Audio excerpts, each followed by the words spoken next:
Hi there, I'm Elena, a woman who misses her father every morning when I smell concrete dust.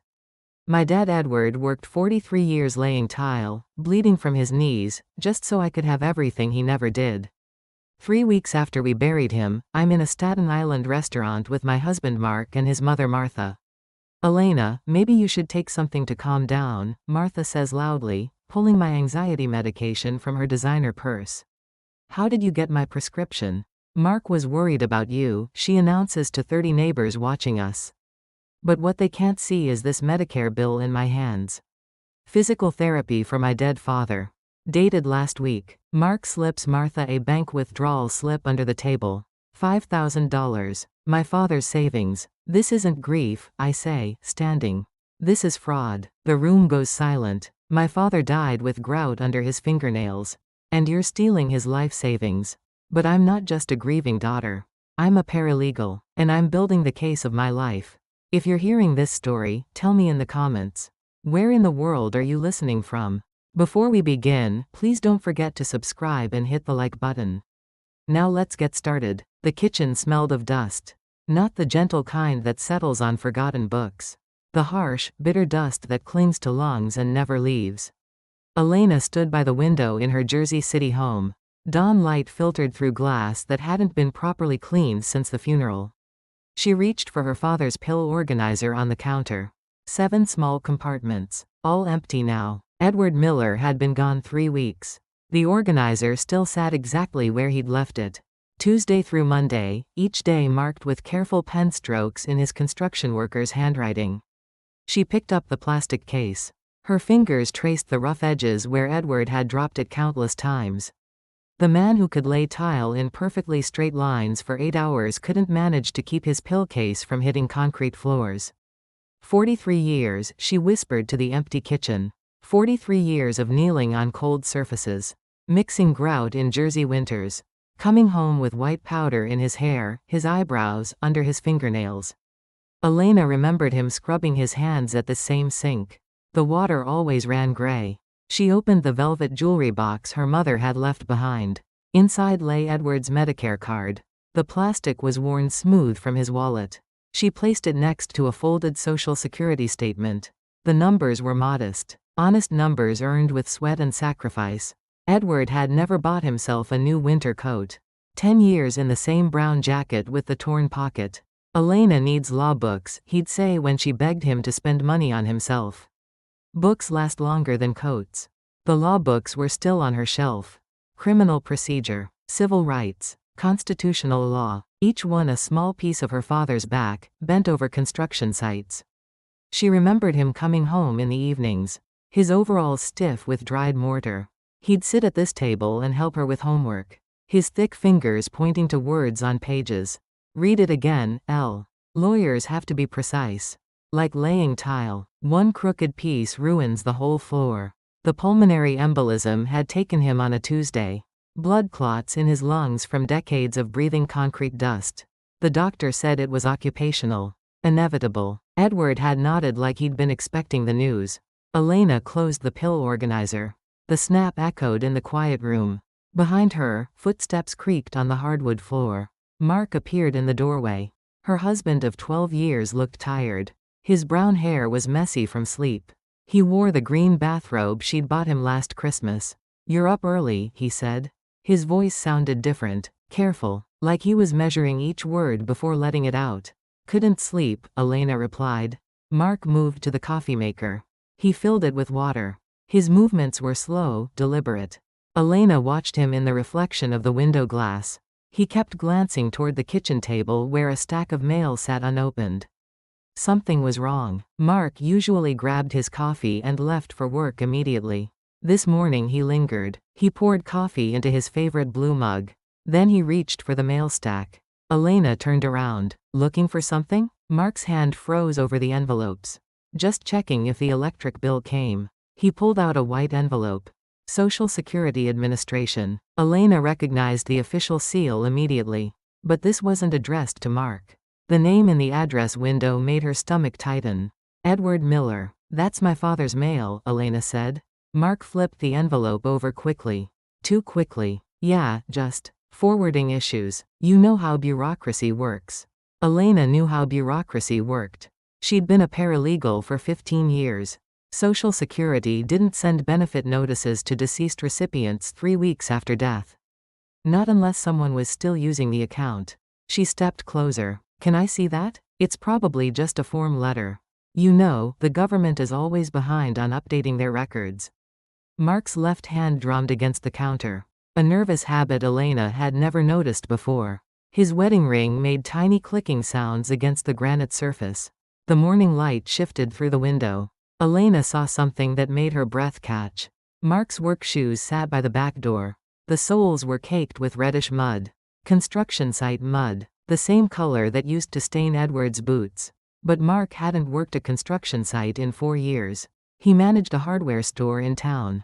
Clean floors. Indoor work. No mud. Mark, Elena said slowly. Why do you have construction mud on your shoes? Mark looked down. For a moment, his face went blank. Then he laughed. Too loud for the quiet morning. Oh, that. I had to help Jim move some landscaping stones yesterday. After work. Forgot to mention it. Jim was Mark's brother. He lived in an apartment building. No yard. No landscaping stones. Elena felt something cold settle in her chest. The same feeling she'd had in the hospital when the doctor explained about blood clots. That sense of inevitability. Of pieces falling into place in a pattern she didn't want to see. She moved toward the table where Mark had set down the Social Security envelope. Mark shifted his body to block her path. Not obviously, just enough. I'll handle this stuff, Elena. You've got enough to deal with right now. Handle what stuff? Mark's drumming fingers stopped. The kitchen went quiet except for the old radiator in the hallway. It clanked like a hammer hitting metal. The same sound that had filled Elena's childhood. Edward fixing things that should have been replaced years ago. Elena looked at her husband. Really looked at him. His eyes were focused somewhere over her left shoulder. He wouldn't meet her gaze directly. His free hand kept adjusting his bathrobe tie. Small movements that said he wanted to be anywhere else. Mark, she said, give me my father's mail. Elena, you're grieving. Let me. Give it to me. Her voice came out harder than she intended. Mark stepped backward. For just a second, something flickered across his face. Annoyance. As if she was being unreasonable. He handed her the envelope. Elena turned it over in her hands. The seal was already broken. Someone had opened this mail before bringing it into the house. You opened it, she said. I just wanted to make sure it wasn't anything urgent. Something you'd have to deal with right away. Elena stared at the torn envelope flap. Edward's name printed in government block letters. Her father's Social Security number partially visible through the address window. A dead man's mail, opened by his son-in-law, who had mud on his shoes from a job site he claimed not to visit. The radiator clanked again. Elena remembered Edward explaining how heating systems worked. Every sound means something, L. If you listen careful, the house tells you where the problems are. She looked around her kitchen. The morning light revealed things she hadn't noticed before. A stack of papers hastily shoved behind the coffee maker. Mark's jacket hanging on a chair, pockets bulging with what looked like folded documents. His phone face down on the counter, like he didn't want her to see the screen. Elena's paralegal instincts kicked in. Document placement, body language, timeline inconsistencies, all the small details that built cases in courtrooms. I'm going to read this, she said, holding up the Social Security envelope. Mark nodded, but his jaw tightened. Of course. It's your right. Elena sat down at the kitchen table. The same table where Edward had taught her to read legal documents. Look for what doesn't make sense first, he'd always said. The truth hides in the contradictions. She opened the envelope. Inside was a benefit payment notice. For a physical therapy session. Dated last week. 3 days after Edward's funeral. Elena read the line twice. Then 3 times. Her father's Social Security number was listed clearly. A payment authorization for $300. For services rendered to Edward Miller at a rehabilitation clinic in Staten Island. Dead men don't need physical therapy. Elena looked up. Mark was staring at her from across the kitchen. His coffee mug sat untouched. Steam rose from the surface like smoke signals. Mark, Elena said quietly. My father's been dead for 3 weeks. I know that. Then why is Social Security paying for his physical therapy sessions? Mark set down his mug. Coffee sloshed over the rim. Dark liquid spread across the counter like a stain. There must be a mistake, he said. Bureaucratic error. Elena folded the notice in half. Her hands were steady. Prosecutor steady. The way they got when she was building evidence files at the law office. She stood up from the table. Mark watched her movements carefully. Like he was tracking her next move. Elena walked to the window. Outside, the Jersey morning was gray and cold. Construction workers were already heading to job sites. Men like her father. Men who built things with their hands and died with concrete in their lungs. She turned back to Mark. I'm going to call Social Security today. Elena, you don't need to. I'm going to ask them about this payment. And I'm going to ask them who authorized it. Mark's face went pale. Not sad pale. Caught pale. Elena felt her father's presence in the kitchen. The way Edward used to stand when he was measuring a room for tile work. Patient. Methodical. Looking for the places where things didn't line up. The radiator clanked one more time. Elena heard her father's voice in the sound. Every house tells you where the problems are. You just have to listen. She looked at Mark's muddy shoes. At the opened envelope. At the coffee stain spreading across the counter like evidence of something spilled. The morning light grew stronger. Dust particles danced in the air. The same dust that had filled Edward's lungs. The same dust that had killed him. But today, Elena saw the dust differently. Not as something that settled and stayed. But as something that revealed fingerprints. Evidence. Truth floating in the light. She gripped the Social Security notice tighter. Her father had taught her to build things that lasted. Strong foundations. Straight lines. No crooked pieces. This morning, she was going to start building a case. Elena spent the morning calling Social Security. The automated system transferred her 3 times before connecting her to a human voice. Mrs. Rodriguez spoke with the patience of someone who handled grief calls every day. Mrs. Patterson, I'm looking at your father's account. There was indeed a payment authorization on the 23rd. 3 days after his funeral. Yes, ma'am. The payment went to Sunrise Rehabilitation Center in Staten Island. Physical therapy services. Elena gripped the phone tighter. Who authorized the payment? The authorization came through your father's Medicare supplemental plan. Someone with power of attorney access made the appointment. Power of attorney. Elena had never signed power of attorney documents for her father's medical care. Edward had insisted on handling everything himself until the very end. Can you tell me who has that authority? Papers rustled on the other end of the line. I'm showing Mark Patterson as the designated representative. Your husband, I believe? Elena's kitchen felt smaller suddenly. The walls seemed to press inward. Mark had power of attorney over her father's benefits. When had that happened? Mrs. Rodriguez, can you send me copies of those authorization documents? Certainly. They should arrive within 5 business days. Elena hung up. She sat at the kitchen table staring at the phone. Mark wouldn't be home from work for 6 hours. 6 hours to figure out what was happening in her own house. She walked to the home office. Mark's desk was usually organized. Neat stacks of hardware store invoices. A coffee-stained calendar. Today, the desk looked different. Drawers partially opened. Papers shoved hastily into folders. Elena opened the top drawer. Inside were bank statements she'd never seen before. Accounts in Edward's name. But Edward had banked at First Jersey for 30 years. These statements showed accounts at Atlantic Coast Credit Union. She pulled out the top statement. Edward Miller. Account number ending in 4472. But the address listed wasn't Edward's house. It was a P.O. box in Staten Island. Elena's paralegal training kicked in. She photographed each page with her phone. Document preservation. Chain of evidence. The habits that made her good at her job. The first statement showed a balance of $47,000. Money transferred from Edward's pension fund 6 months ago. Before he was sick. Before anyone knew about the blood clots. The second statement showed withdrawals. $5,000 to Marina Bay Boats. $3,000 to Luxury Wellness Spa. $2,000 to Coastal Golf Resort. All charges authorized by electronic signature. Edward had never played golf.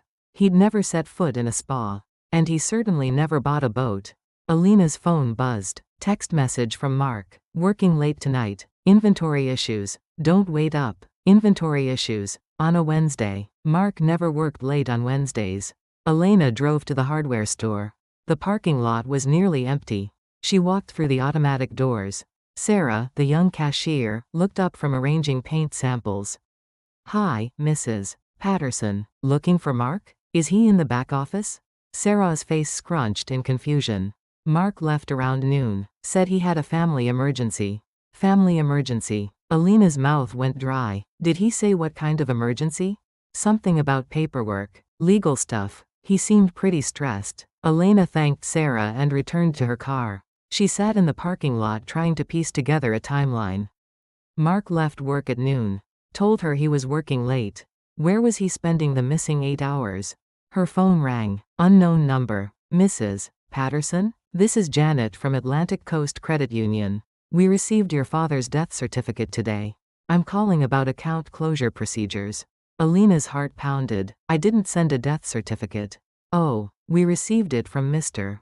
Mark Patterson, your father's account representative. He's been handling transactions for several months." "What kind of transactions?" "Mostly standard transfers. Some unusual medical billing charges recently. Physical therapy. Home care services. Is there a problem?" Elena closed her eyes. The pieces were falling into place like tiles on a crooked floor. "Janet, can you tell me the current balance on my father's account?" "Let me check. The account shows." "That's strange. It shows a balance of negative $200. There was a large withdrawal yesterday." "How large?" $30,000. Transferred to an offshore consulting firm. The authorization came through your husband's electronic access." Elena felt the world tilt sideways. $30,000. Gone. While she was arranging her father's memorial service, someone was draining his accounts.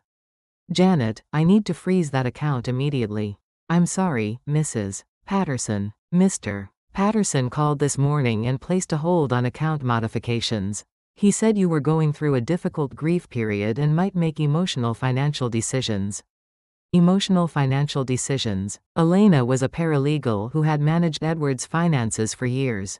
She had never made an impulsive purchase above $50 in her entire life. "Janet, my father is dead. No one should be making transactions on his account. I understand your concern, but our records show ongoing medical expenses that were authorized before your father's passing. The system automatically continues approved payments for 30 days after death unless specifically canceled." "Canceled by whom?" "By the account representative. In this case, your husband." Elena hung up. She sat in her car watching normal people walk in and out of the hardware store. People buying screws and light bulbs and garden hoses. People whose husbands weren't systematically stealing from dead fathers. She drove home. The house felt different when she walked inside. Like someone had rearranged things while she was gone. Subtle changes. A coffee cup in the dishwasher that hadn't been there before. Mail moved from the counter to the table. Elena checked the home office again. The bank statements were gone. The desk drawers were closed and locked. She called Mark's phone. Straight to voicemail. She called Atlantic Coast Credit Union back. This time she asked for the manager. "Mr. Torres, this is Elena Patterson. I need to report fraudulent activity on my father's account." "Mrs. Patterson, I spoke with your husband just an hour ago. He mentioned you might call. He's concerned about your mental state following your father's death." Mental state. Elena had been hearing that phrase a lot lately. "Mr. Torres, my husband is not authorized to speak for me regarding my concerns about my father's account." "Actually, Mrs. Patterson, he is. Your husband holds durable power of attorney for all matters related to your father's estate. That was established 6 months ago. 6 months ago, when Edward was still healthy.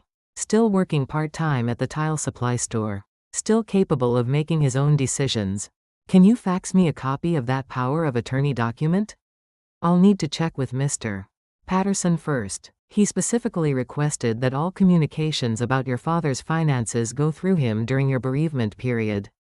Elena felt rage building in her chest. Clean, focused rage. The kind that cut through grief like a blade through paper. "Mr. Torres, I am not bereaved. I am investigating, and I'm going to find out exactly what my husband has been doing with my father's money." She hung up and called her law office. Her boss, Patricia, answered on the second ring. "Elena, honey, how are you holding up?" Patricia, I need a favor.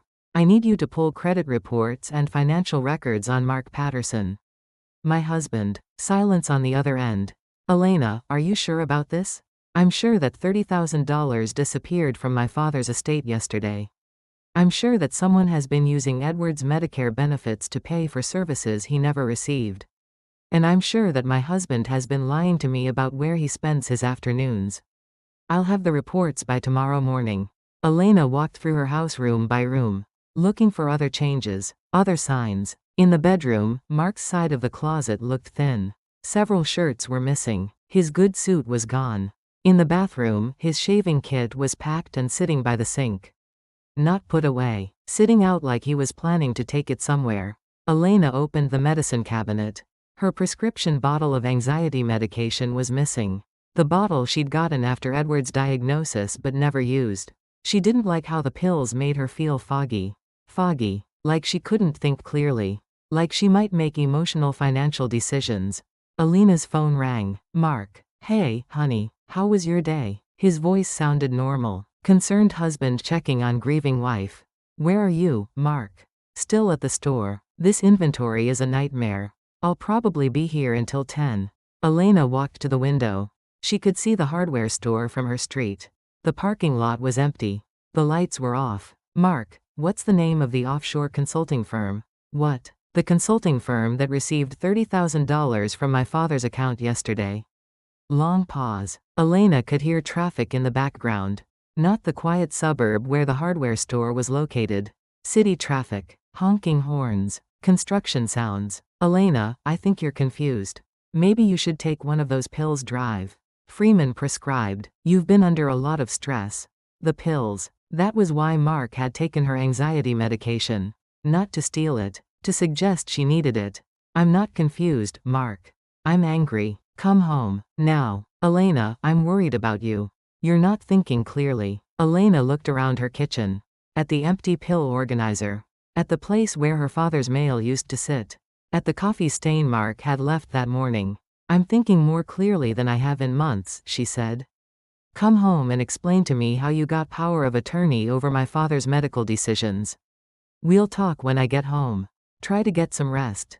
He hung up. Elena stood in her kitchen holding the dead phone. Outside, the Jersey evening was settling into darkness.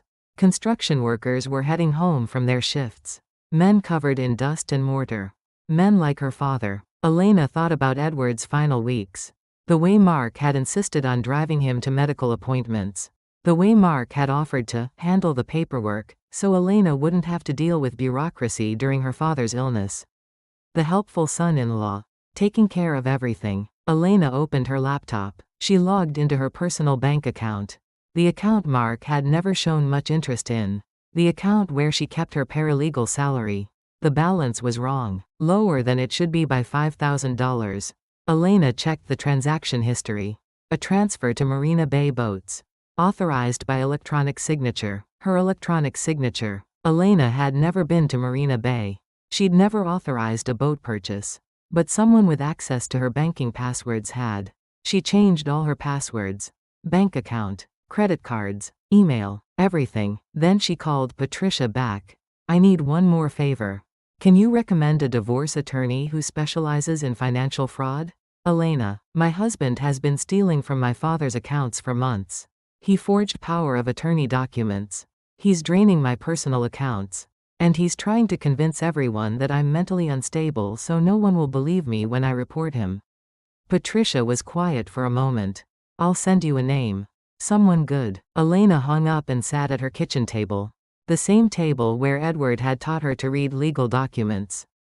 To look for contradictions. To build cases one piece of evidence at a time. She opened a notebook. At the top of the page she wrote, Evidence of financial elder abuse, Edward Miller Estate.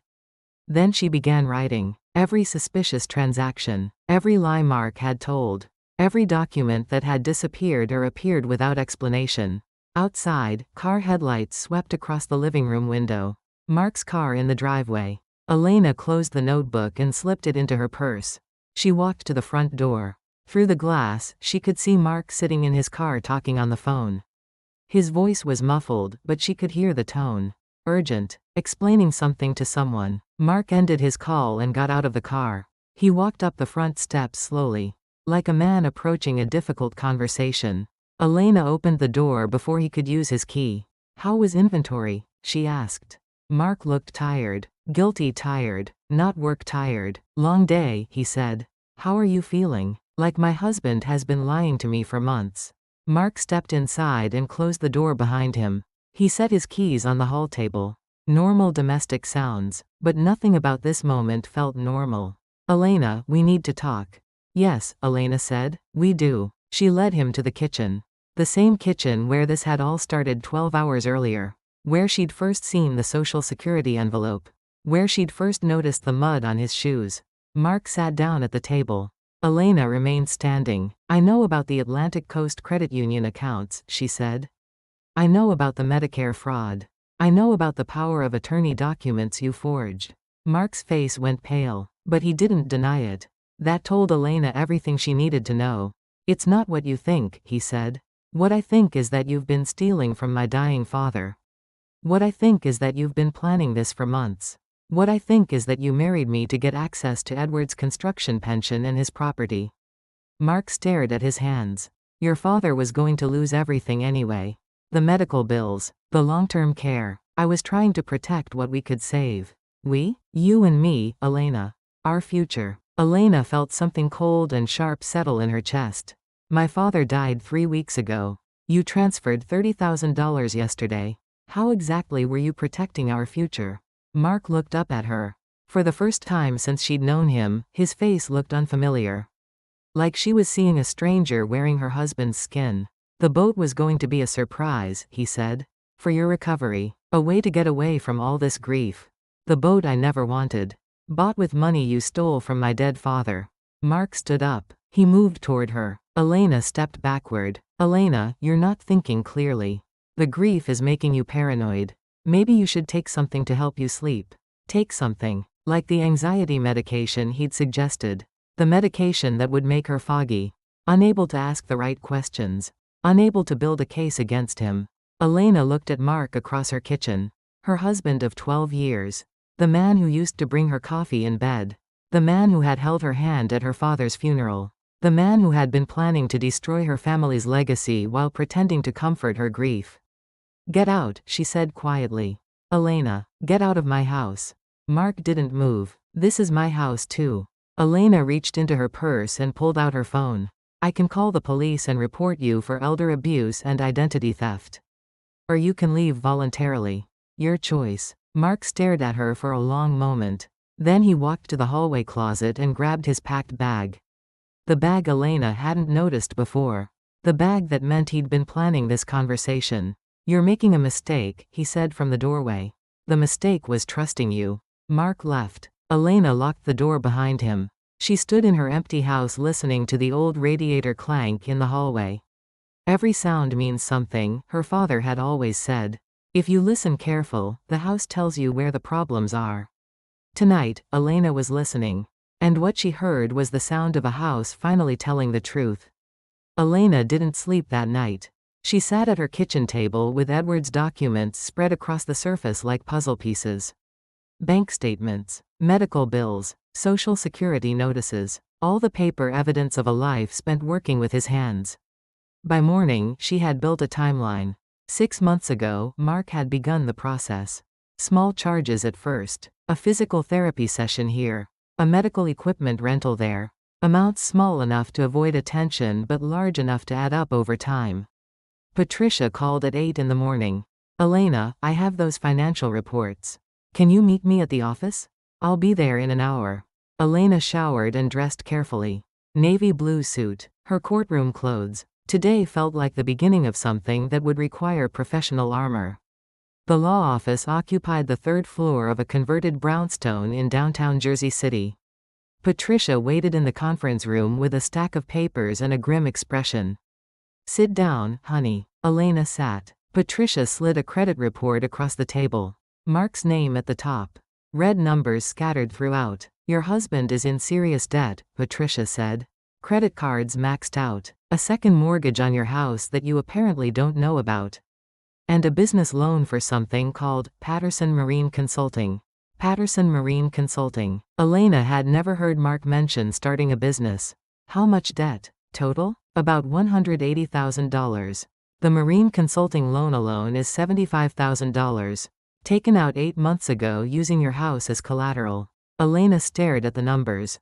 Her house. The house Edward had helped her buy. The house where she'd planned to raise children with Mark. It was security for a business she'd never heard of. There's more, Patricia said. I pulled property records. Mark has been shopping for boats. Expensive ones. There's a purchase agreement for a 40-foot cabin cruiser. Price tag $125,000. A $125,000 boat. Bought with money stolen from Edward's accounts and borrowed against Elena's house. He was planning to leave, Elena said quietly. It looks that way. The boat is registered to a marina in Florida. There's also evidence he's been transferring money to offshore accounts. Small amounts over several months. Classic signs of someone preparing to disappear. Elena felt pieces clicking into place. Mark's late nights. His distraction during Edward's final weeks. His eagerness to handle the paperwork for her father's care. Patricia, I need to report this to Adult Protective Services. And I need to file for an emergency divorce with asset protection. Already made the calls. APS will interview you this afternoon. And I have a divorce attorney meeting us here at 2. Elena's phone buzzed. Text message from an unknown number. We need to talk. Meet me at Antonio's at noon. Come alone. M. Antonio's was a family restaurant in Staten Island. The place where Mark's mother, Martha, held her weekly bridge games. Public enough to be safe. Familiar enough that Mark would be comfortable. Elena showed Patricia the message. Don't go alone, Patricia warned. I'm going to go, but I'm wearing a wire. At 11:30, Elena drove to Staten Island. She parked outside Antonio's and checked the recording app on her phone. Clear audio. 40 minutes of recording time. The restaurant was busy with the lunch crowd. Elena found Mark sitting in a corner booth. He looked like he hadn't slept either. His hair was uncombed. His shirt was wrinkled. Sitting across from him was Martha Patterson. Mark's mother had always been impeccably dressed. Today she wore a new designer jacket Elena had never seen before. Cream-colored leather that probably cost more than Elena made in a month. Elena approached the table. Other diners glanced up as she passed. She recognized several faces from the neighborhood. People who had attended Edward's funeral. People who knew her story. Elena, Martha said with a warm smile. Thank you for coming. Elena sat down across from Mark. He wouldn't meet her eyes. We're worried about you, Martha continued. Mark told me about last night. About your accusations. Accusations. As if reporting theft was a symptom of mental illness. I'm worried too, Elena said. I'm worried about the $30,000 that disappeared from my father's account. Martha's smile faltered slightly. Elena, honey, grief affects people differently. Sometimes it makes us see things that aren't really there. The waitress approached. Can I get you something to drink? Just water, Elena said. Mark ordered coffee. Martha asked for tea. Normal lunch ordering, as if they were discussing normal family problems. Elena, Mark said quietly, I was trying to protect your father's money from the nursing home bills. If he had gone into long-term care, Medicaid would have taken everything. My father never went into long-term care. He died at home, but we didn't know that would happen. I was planning ahead, protecting assets. Martha nodded sympathetically. Mark was thinking about your future, Elena. About making sure you'd have something left after all the medical expenses. Elena looked around the restaurant. At the families eating lunch. At the normal people living normal lives. Lives where husbands didn't steal from dying fathers-in-law. Where's the boat, Mark? Mark's coffee cup froze halfway to his mouth. What boat? The 40-foot cabin cruiser. The one you bought with my father's pension money. Martha leaned forward. Elena, sweetheart, I think the stress of losing your father is making you confused. Mark doesn't have a boat. Elena pulled out her phone. She opened the email Patricia had forwarded with the boat purchase agreement. She turned the screen toward Martha. Marina Bay, slip 47. Registered to Mark Patterson. Martha's face went pale. She looked at Mark. Some kind of silent communication passed between them. Elena, Martha said slowly, I think you need professional help. This obsession with money, these paranoid thoughts about Mark. It's not healthy. Paranoid thoughts. Elena was a paralegal with 15 years of experience reading financial documents. She wasn't paranoid. She was methodical. I think I need a lawyer, Elena said. Mark's hand shot across the table. He grabbed Elena's wrist. Not gently, hard enough to bruise. Elena, listen to me. If you start making legal accusations, you're going to destroy our marriage. You're going to ruin both our lives. Elena looked down at Mark's hand on her wrist. His grip was tight, desperate. She looked around the restaurant. Other diners had noticed. An elderly man at the next table was staring. Let go of my hand, Elena said quietly. Mark didn't let go. Promise me you won't do anything stupid. Let go of my hand, Mark. Martha reached into her purse. She pulled out a pill bottle. Elena, maybe you should take something to calm down. You seem very agitated. The pill bottle was Elena's anxiety medication. The medication that had disappeared from her bathroom cabinet. How did you get my prescription? Elena asked. Mark was worried about you. He thought you might need them. Elena stared at the pill bottle. Her name on the label. Her medication that Martha was now suggesting she take in public. You want me to take pills so I'll stop asking questions about the missing money. Elena, honey, you're starting to make a scene. Elena looked around. Other diners were definitely watching now. Conversations had stopped at nearby tables. She was becoming the crazy woman having a breakdown in a family restaurant. Martha leaned closer. Elena, people are starting to talk. About your behavior since the funeral. About how you're handling your grief. People are starting to talk. Elena lived in a small community. Her reputation mattered for her job. For her life. What kind of talk? About how you've been calling your father's doctors demanding medical records. About how you've been harassing bank employees. About how you accused Mark of stealing. Elena felt the weight of public judgment settling around her like a net. In small communities, reputation was everything. Once people decided you were unstable, everything you said became suspect. Martha, my husband forged power of attorney documents to access my father's accounts. That's not grief. That's fraud. Martha's voice got louder. Elena, you're scaring people. You're scaring me. The conversations at nearby tables stopped completely. Elena felt eyes on her from across the restaurant. She was the woman who lost her mind after her father died. The woman who couldn't handle grief. The woman making wild accusations against her devoted husband. Mark finally released her wrist. Elena, I love you. But I can't watch you destroy yourself like this. Elena stood up from the table. Her chair scraped loudly against the floor. More people turned to look. I'm going home, she said. Elena, wait. Martha reached into her purse again. She pulled out a folded piece of paper. Before you go, you should see this. Elena took the paper. It was a doctor's letter. On letterhead from a psychiatrist she'd never heard of. The letter recommended that Elena Patterson be evaluated for acute stress disorder and possible financial delusions following the death of her father. It suggested that family members consider intervention if she continued to make unfounded accusations about financial impropriety. I've never seen this doctor, Elena said. Mark made the appointment for you. He's concerned about your mental health. Elena read the letter again. The psychiatrist had written detailed notes about her paranoid behavior and inability to process grief appropriately. Notes based on conversations with Mark. Notes about a patient the doctor had never actually met. This is a psychiatric evaluation of someone I've never spoken to. Martha's voice carried across the restaurant. Elena, sweetheart, sometimes we're the last to recognize when we need help. Elena felt the room closing in around her. Every eye in the restaurant was on her. She was the crazy widow making a scene. The woman who couldn't handle reality. She walked toward the door. Behind her, she heard Martha's voice, loud enough for everyone to hear. I'll pray for her. Grief can do terrible things to a person's mind. Elena pushed through the restaurant door into the Staten Island afternoon.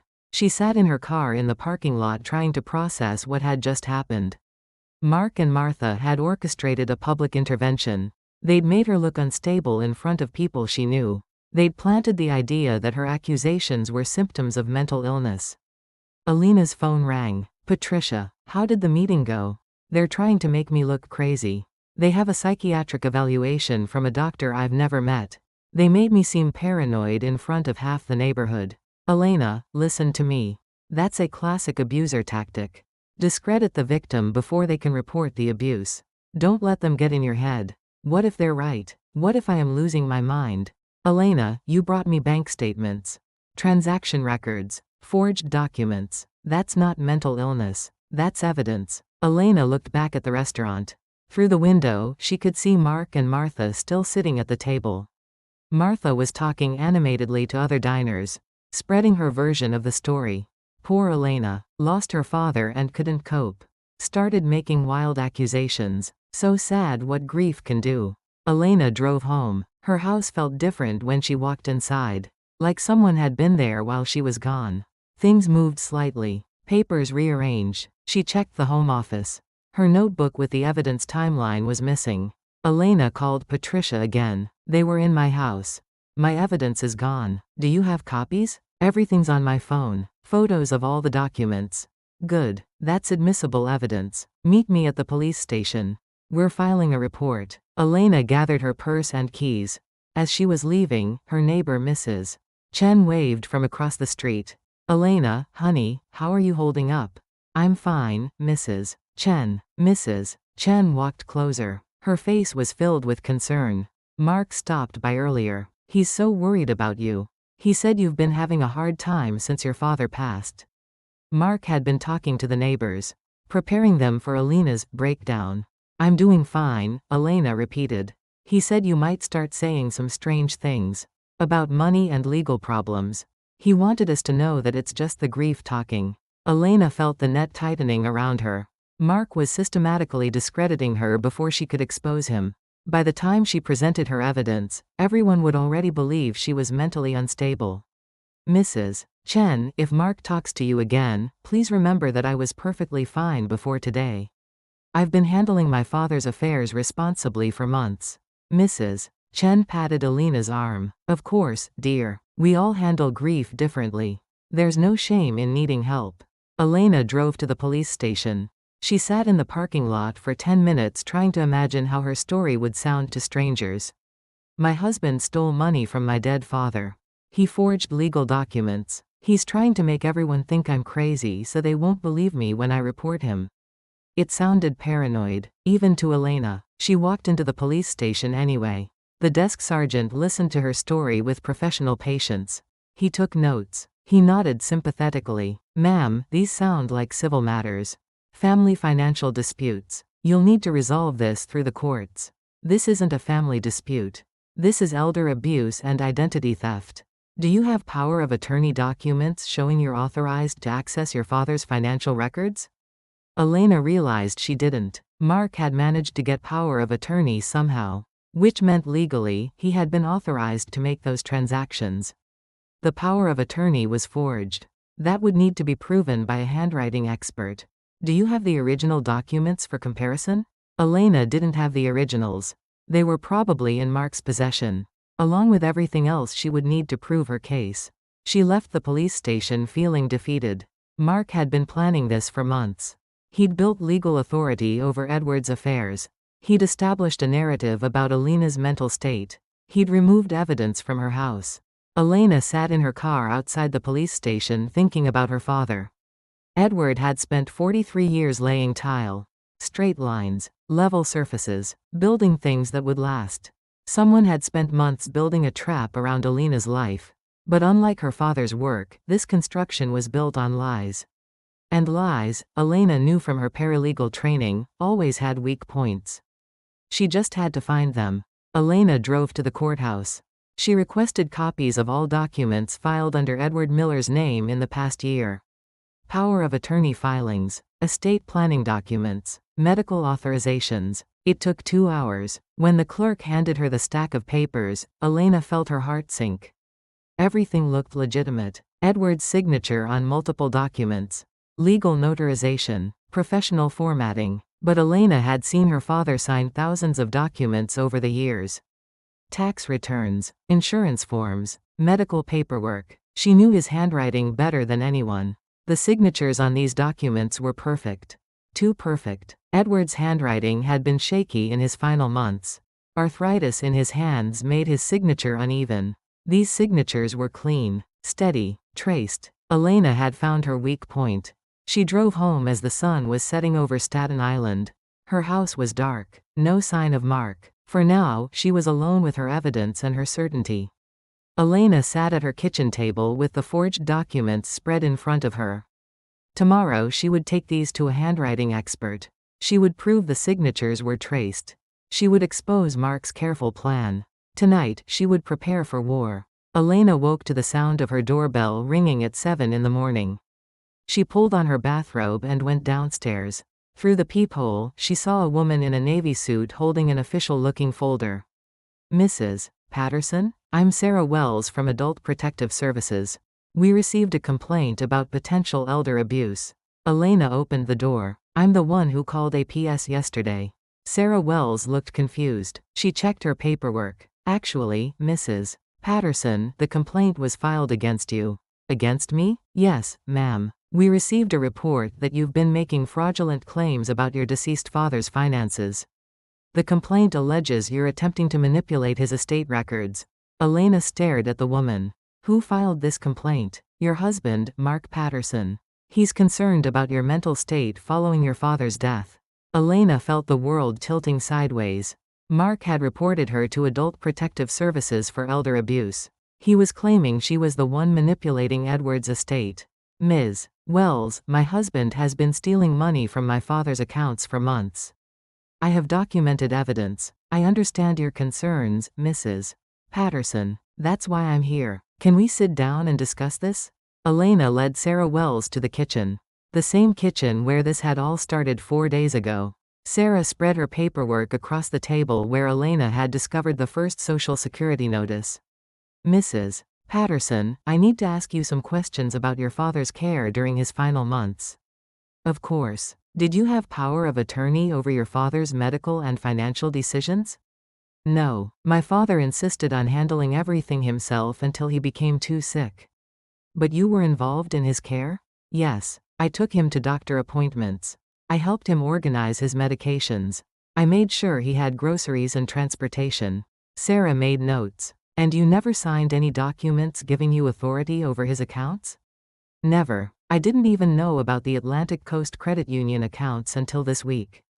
Mrs. Patterson, I have copies of power of attorney documents here showing that you granted yourself access to your father's benefits and accounts 6 months ago. Sarah slid a document across the table. Elena's name was typed clearly as both grantor and recipient of power of attorney. Below was Elena's signature, except Elena had never signed this document. Had never even seen it before this moment. This is forged, Elena said. The signature looks identical to other samples I have of your handwriting. Sarah showed Elena several other documents. Bank forms, insurance applications, medical authorizations, all with Elena's signature, all dated over the past 6 months. All granting herself authority over Edward's affairs. Elena stared at the signatures. They looked like her handwriting. But she had never signed these papers. Had never even seen most of them. Ms. Wells, someone has been forging my signature on these documents. Mrs. Patterson, forgery is a serious accusation. Do you have evidence that someone else had access to your personal information? Elena thought about Mark's access to her computer. Her passwords. Her personal files. A husband would have countless opportunities to practice forging his wife's signature. My husband had access to examples of my handwriting. Bills I've signed. Tax returns. He could have traced my signature. That's a very serious accusation against your spouse. Sarah's tone had shifted. Professional sympathy was replaced by skeptical questioning. Elena was making claims that sounded paranoid. Husband secretly practicing wife's signature to frame her for elder abuse. Ms. Wells, 4 days ago I discovered that someone has been using my father's Medicare benefits to pay for services he never received. Someone transferred $30,000 from his accounts to purchase a boat. Someone has been systematically draining his estate while telling me I'm too mentally unstable to understand financial matters. And you believe your husband is responsible? I know my husband is responsible. I have bank records, transaction histories, evidence of unauthorized transfers. Sarah made more notes. Mrs. Patterson, your husband provided us with documentation showing that you've been behaving erratically since your father's death. making accusations against family members, harassing bank employees, calling healthcare providers demanding information you're not authorized to receive. Every phone call Elena had made to investigate the Medicare fraud. Every question she'd asked bank representatives. Every attempt to understand what was happening to her father's estate. Mark had reframed all of it as evidence of mental instability. I was investigating suspicious financial activity. That's not erratic behavior. That's responsible estate management. Mrs. Patterson, do you remember signing these power of attorney documents? Elena looked at the forged signatures again. No, because I didn't sign them. Is it possible that you signed them and don't remember? Grief can affect memory in unexpected ways.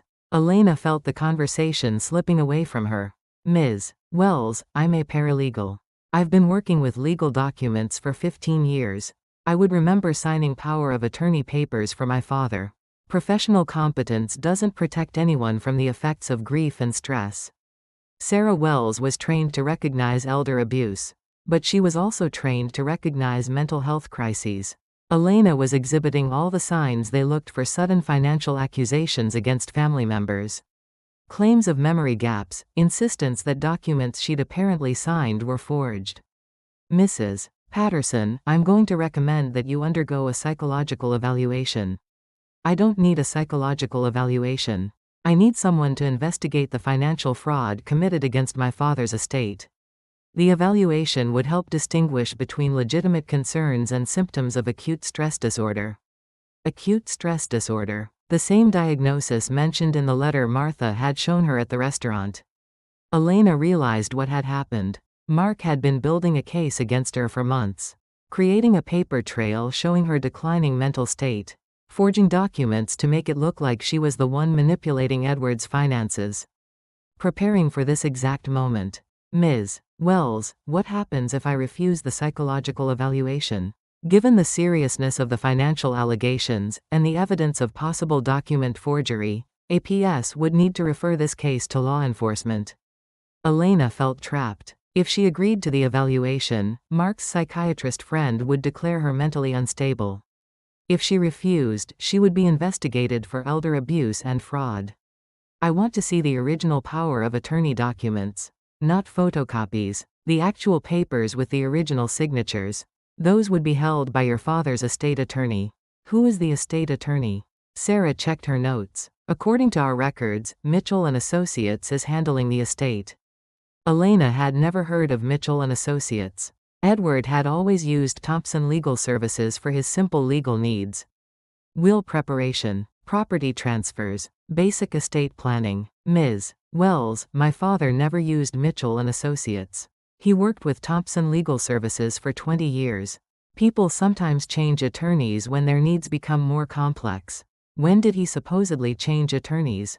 6 months ago. Around the same time these power of attorney documents were filed. 6 months ago, when Mark had started his plan. When the Medicare fraud began. When someone started systematically taking control of Edward's legal and financial affairs. Elena's phone rang. Private number. Mrs. Patterson? This is David Mitchell from Mitchell and Associates. I understand you have questions about your father's estate. Elena stepped away from Sarah Wells.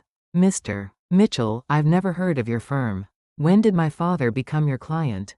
Mr. Miller retained our services in February. He was concerned about protecting his assets from potential long-term care costs. I want to see his file. All documents he signed with your firm. I'm afraid I can't release those documents to you, Mrs. Patterson. The estate is under protective administration pending the resolution of the APS investigation. Protective administration. Elena's access to her father's estate was being blocked while she was being investigated for elder abuse. Mr. Mitchell, who authorized protective administration? The court appointed a guardian ad litem to protect Mr. Miller's estate from potential exploitation. Elena felt her legs go weak. A guardian ad litem meant someone else now had legal control over everything Edward had left behind. Someone appointed by the court based on allegations that Elena was exploiting her father's estate. Who is the guardian? Martha Patterson. She petitioned the court as a concerned family member. Martha. Mark's mother was now legally in control of Edward's entire estate. The woman who wore designer jackets and carried Elena's prescription medications. Elena hung up. Sarah Wells was watching her with professional concern. "Mrs. Patterson, you look pale. Are you feeling all right?" Elena sat down heavily at the kitchen table. Mark hadn't just stolen money from Edward's accounts. He'd systematically taken legal control of the entire estate. He'd forged documents making Elena appear responsible for financial manipulation. He'd convinced APS that Elena was mentally unstable. He'd arranged for his own mother to be appointed guardian. Elena was locked out of her father's estate while being investigated for abusing it. Ms. Wells, how long does an APS investigation typically take? Complex financial cases can take several months, especially when there are questions about the complainant's mental capacity.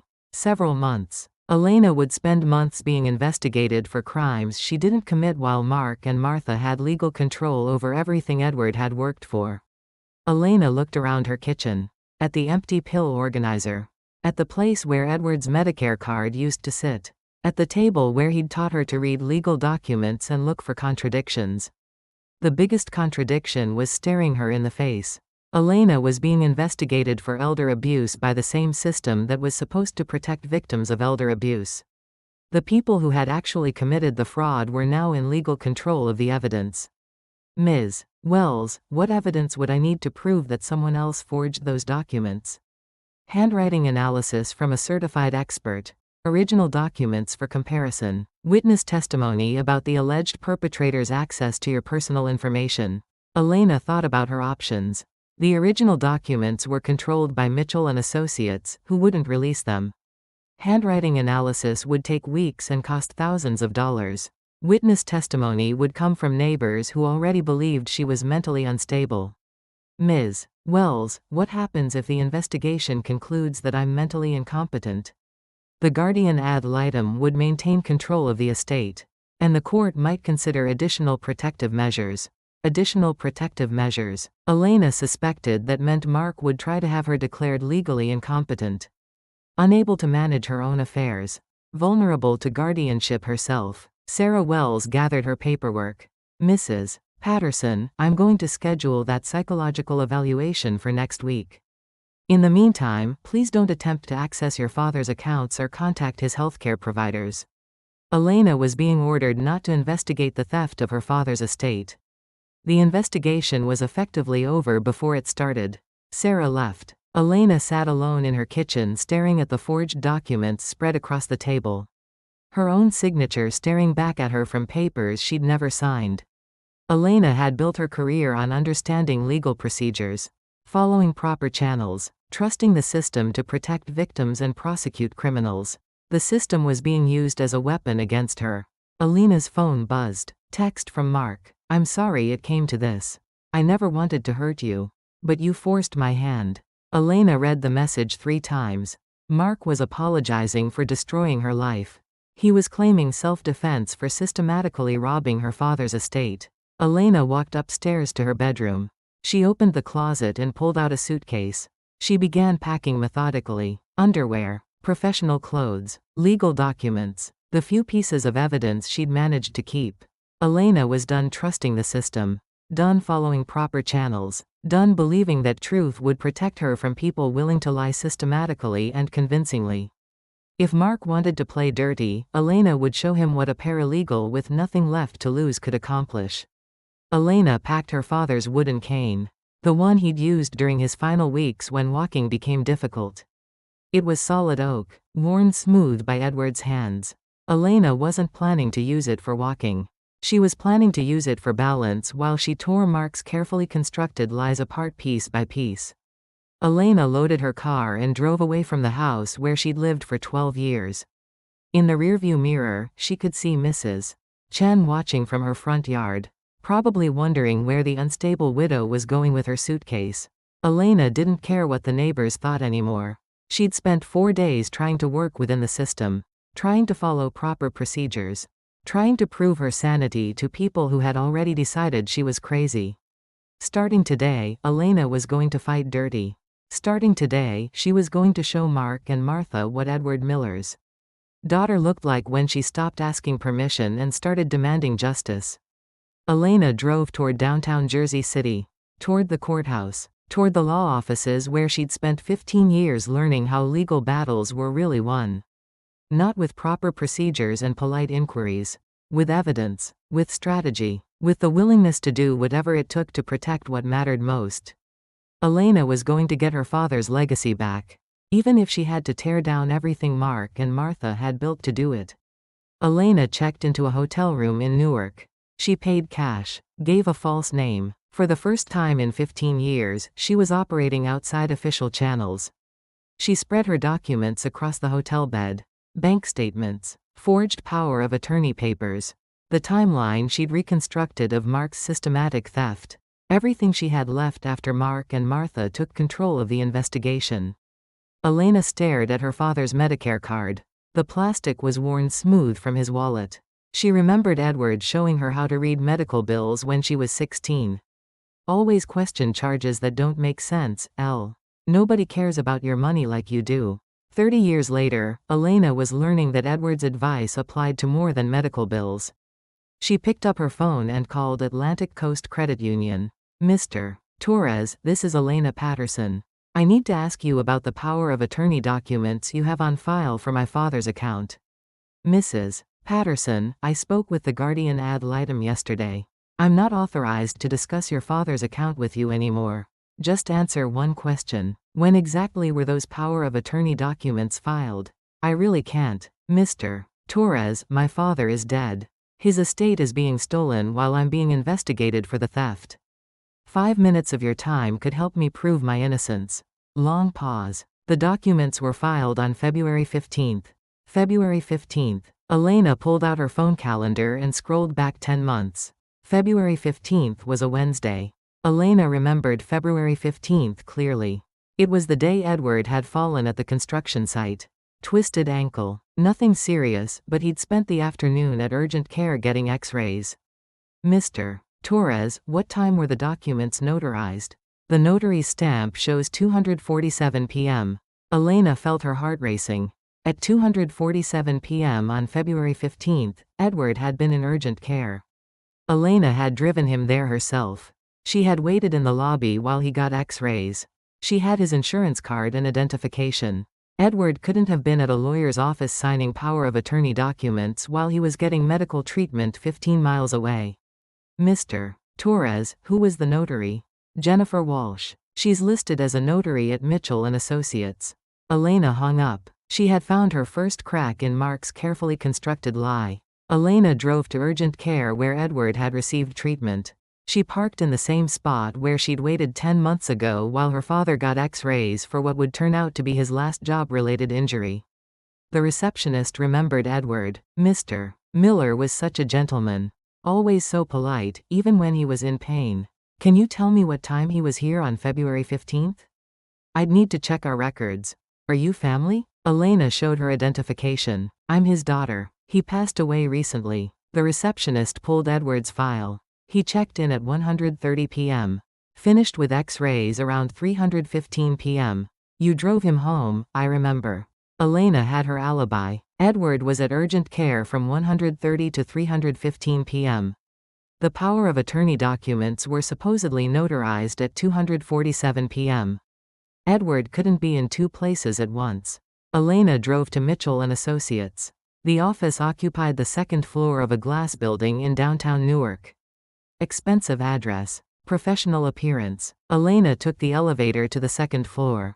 The receptionist was young, well-dressed, eager to help. I'm here to see David Mitchell. I'm Elena Patterson. The receptionist's expression changed immediately. Mr. Mitchell is in court today. I don't believe he has any appointments available this week. I'll wait. Elena sat in the leather chair facing Mitchell's office door. She opened Edward's medical file from the urgent care visit. Timestamped documentation proving her father was elsewhere when the power of attorney documents were supposedly signed. At 4:30 p.m., David Mitchell returned from court.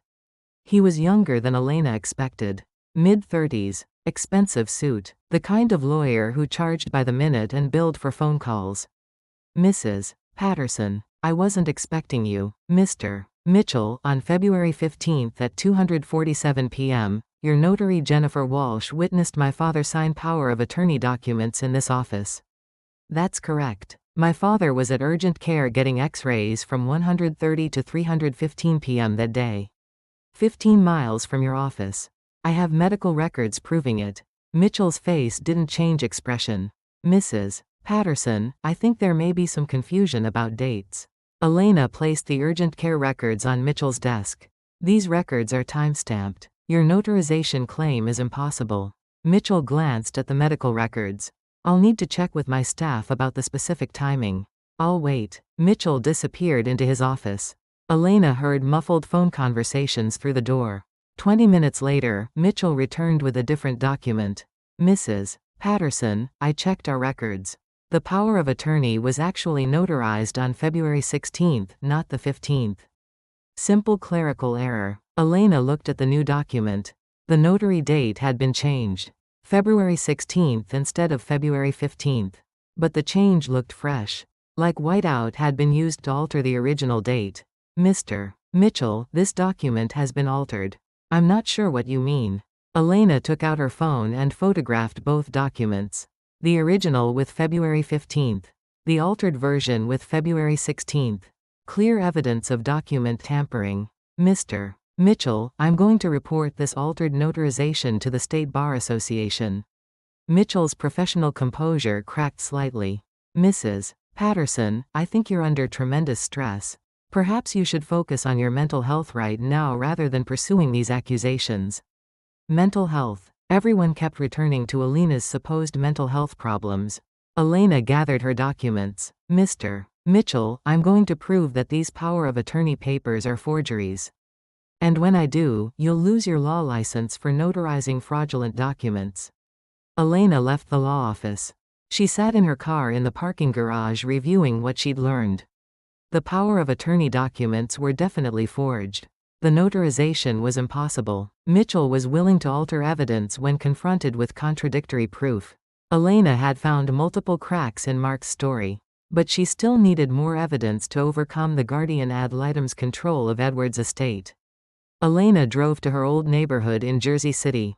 She parked outside the house where she'd lived with Mark. Mrs. Chen was working in her front yard. Elena approached carefully. Mrs. Chen, can I ask you something about the day my father got hurt at work? Back in February? Oh yes, poor Edward. You had to take him to get x-rays. Do you remember what time I got home that day? Around 4 o'clock. You helped him up the front steps. His ankle was wrapped in that white bandage. Elena felt relief flooding through her chest. Mrs. Chen, would you be willing to write down what you remember about that day? The timing, what you saw. Mrs. Chen looked uncertain. Elena, Mark said you might ask neighbors to support some kind of legal story. He said it was part of your difficulties. Mark had been preparing the neighborhood for Elena's eventual investigation, convincing them that any evidence Elena gathered was the product of mental instability. Mrs. Chen, I'm not asking you to support a story. I'm asking you to write down what actually happened. What you actually saw. Mrs. Chen studied Elena's face. You don't look unstable, honey. You look like someone who's been lied to. Elena felt tears threatening for the first time in days. Will you help me? Mrs. Chen nodded. I'll write down what I remember. Edward was a good man. If someone's been stealing from him, they should pay for it. Elena drove back to her hotel. She had witness testimony placing Edward at urgent care when the power of attorney documents were supposedly signed. She had evidence of document alteration by Mitchell and Associates. She had proof that Mark had been preemptively discrediting her to neighbors and authorities. Elena spread everything across the hotel bed again.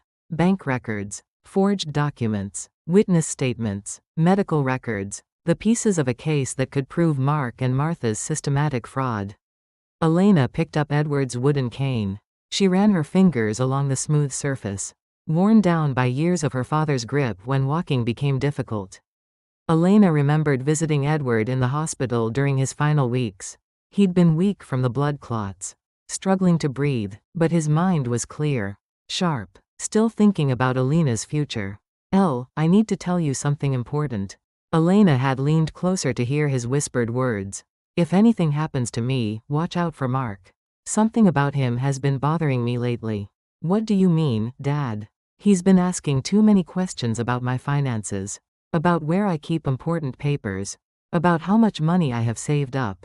Elena had dismissed Edward's concerns as medication-induced paranoia. Mark was family. Mark was helpful. Mark was taking care of estate planning details so Elena wouldn't have to deal with bureaucracy during Edward's illness.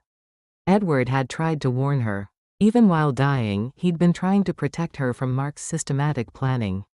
Elena opened her laptop. She began writing a detailed timeline of Mark's fraud scheme.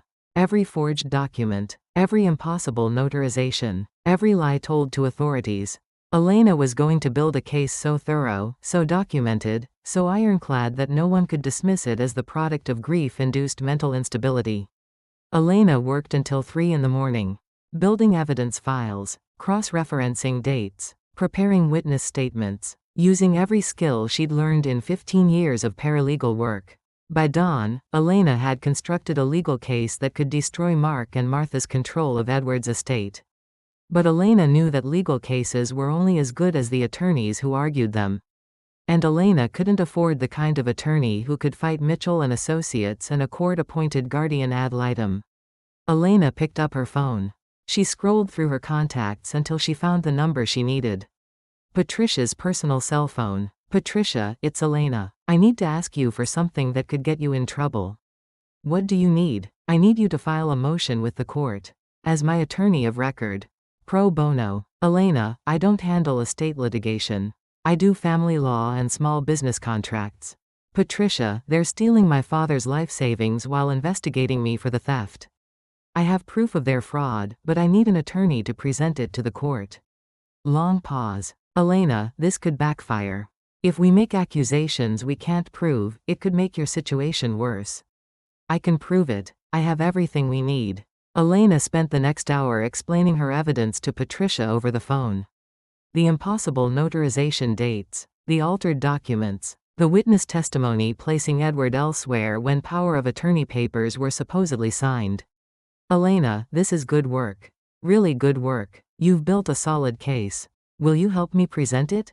I'll file the motion tomorrow. But Elena, you understand what happens if we win this? I get my father's estate back. Mark and Martha go to prison for elder abuse and fraud. And if we lose, I get declared mentally incompetent and lose everything. Elena understood the stakes. This was her one chance to prove Mark's systematic fraud. If she failed, she would lose not only Edward's estate but potentially her own legal rights. Elena was betting everything on her ability to out-investigate and out-document the people who had been systematically destroying her life. Elena looked at Edward's cane one more time. Her father had spent 43 years building things that lasted. Strong foundations, straight lines, no crooked pieces. Elena was about to find out if Edward's daughter had inherited his ability to build something that could withstand serious pressure. Elena met Patricia at the courthouse at 8 in the morning. They carried boxes of documents, bank records, medical files, timeline analyses, everything Elena had gathered to prove Mark and Martha's systematic fraud. Elena, are you ready for this? Elena gripped Edward's wooden cane. I'm ready. The emergency hearing was scheduled in Judge Martinez's courtroom. Elena had appeared before Martinez several times during her paralegal career. He was fair but skeptical. He didn't tolerate wild accusations without solid evidence. Martha Patterson sat at the defendant's table with her attorney. She wore the same cream-colored leather jacket Elena had seen at the restaurant. Martha looked confident, like someone who expected to win. Mark wasn't present. According to court records, he was receiving treatment for anxiety at a private psychiatric facility. Convenient timing for someone facing fraud charges. Judge Martinez reviewed the motion papers. Ms. Garcia, your client is alleging systematic elder abuse and document forgery. These are serious accusations. Yes, Your Honor. We have substantial evidence supporting these claims. Martha's attorney stood up. Your Honor, Mrs. Patterson has been under psychiatric care since her father's death. The guardian ad litem appointment was necessary to protect the estate from her increasingly erratic behavior. I'll hear the evidence, Judge Martinez said. Ms. Garcia, proceed. Patricia presented Elena's timeline, the impossible notarization dates, The medical records proving Edward was at urgent care when power of attorney documents were supposedly signed. Your Honor, Mr. Miller could not have been in two places simultaneously. These documents are clearly forged. Martha's attorney objected. Your Honor, there's no evidence of forgery.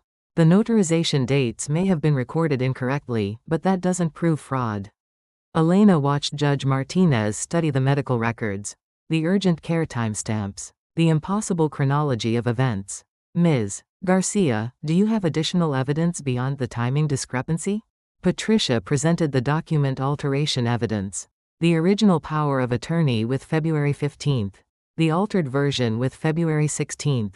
Photographic proof that Mitchell and Associates had changed dates when confronted with contradictory evidence.